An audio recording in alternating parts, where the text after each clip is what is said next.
قومی اسمبلی میں تحریک انصاف کی پارلیمانی پارٹی میں بغاوت ہو گئی۔ سابق اسپیکر اسد قیصر کی قیادت میں پی ٹی آئی کا وفد استعفوں کی منظوری کا مطالبہ لے کر قومی اسمبلی سیکریٹریٹ پہنچا تو اسپیکر راجہ پرویز اشرف کے انکشافات نے پی ٹی آئی رہنماؤں کے پاؤں تلے سے زمین کھینچ لی۔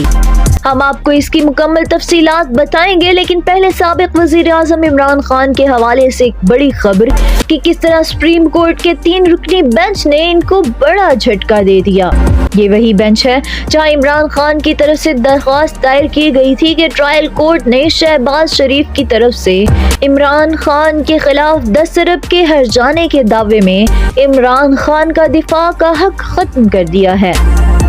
سپریم کورٹ کے بینچ کے بار بار استفسار کے باوجود عمران خان کے وکیل بینچ کو مطمئن نہ کر سکے کہ ٹرائل کورٹ میں پوچھے گئے سوالوں کا جواب انہوں نے کیوں داخل نہیں کرایا۔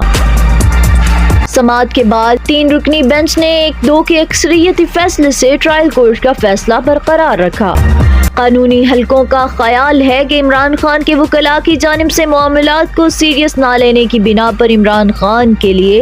قانونی لحاظ سے مشکلات اور خطرات بڑھتے جا رہے ہیں، لیکن عمران خان کے مداحوں کے لیے زیادہ اور بڑی تشویش کی بات یہ ہے کہ پی ٹی آئی کی قومی اسمبلی میں پارلیمانی پارٹی میں بغاوت کے ثبوت مل گئے ہیں۔ پی ٹی آئی کے وفد نے اسد قیصر کی سربراہی میں ملاقات کر کے اصرار کیا کہ پی ٹی آئی ارکان کے استعفے اجتماعی طور پر قبول کر لیے جائیں تو اسپیکر کے انکشاف نے تو گویا بم پھوڑ دیا۔ پی ٹی آئی وفد کے لیے یہ بات کسی دھماکے سے کم نہیں تھی کہ پی ٹی آئی ارکان قومی اسمبلی نے اسپیکر سے خفیہ طور پر رابطے قائم کیے ہیں۔ راجہ پرویز اشرف کا کہنا تھا کہ پی ٹی آئی کے کئی ارکان اسمبلی نے انہیں فون پر رابطہ کر کے استعفے منظور نہ کرنے کی درخواست کی ہے، جبکہ کچھ ارکان نے تو ایوان میں باقاعدہ حاضری بھی لگائی ہے، جن میں زبیدہ جلال، Ghulam be be Bharwana, Ghulam Muhammad lolly شامل ہیں، جبکہ نواز الہی، طالب نقی نے اسپیکر کو چھٹی کی درخواست دے رکھی ہے۔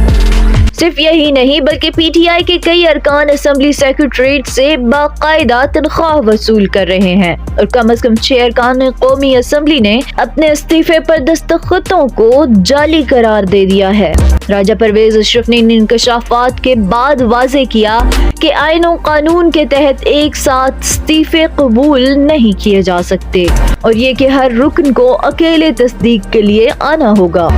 اسپیکر نے کہا کہ وہ یقینی بنائیں گے کہ کسی پر استعفے کے لیے دباؤ نہ ہو۔ ذرائع کا کہنا ہے کہ پی ٹی آئی کے وفد کے لیے اسپیکر کی گفتگو کسی بم شیل سے کم نہ تھی، اور وہ یہ کہہ کر رخصت ہوئے کہ وہ یہ ساری صورتحال پارٹی چیئرمین عمران خان کے سامنے رکھیں گے۔ ویورز، یہ سب تو تھیں بڑی خبریں، لیکن آج کی بریکنگ نیوز یہ ہے کہ سیکیورٹی اداروں نے وزیر اعظم شہباز شریف کے اے ڈی سی میجر ارسلان کو حراست میں لے لیا ہے۔ ان پر الزام ہے کہ انہوں نے وزیر اعظم شہباز شریف اور مریم نواز کے حوالے سے گفتگو کو ریکارڈ کر کے لیک کیا تھا۔ ذرائع کا یہ بھی کہنا ہے کہ میجر ارسلان نے اعترافی بیان میں کہا ہے کہ انہوں نے یہ حرکت جنرل فیض کی ہدایت پر کی تھی۔ وزیر اعظم کے ساتھ ڈیوٹی سے قبل میجر ارسلان جنرل فیض کے اے ڈی سی تھے۔ ذرائع نے سوال اٹھایا ہے کہ کیا اگلے مرحلے پر سیکیورٹی ادارے جنرل فیض حمید کے خلاف ضابطے کی کارروائی کریں گے، اور کیا یہ معاملہ ان کو کورٹ مارشل کی طرف بھی لے جا سکتا ہے؟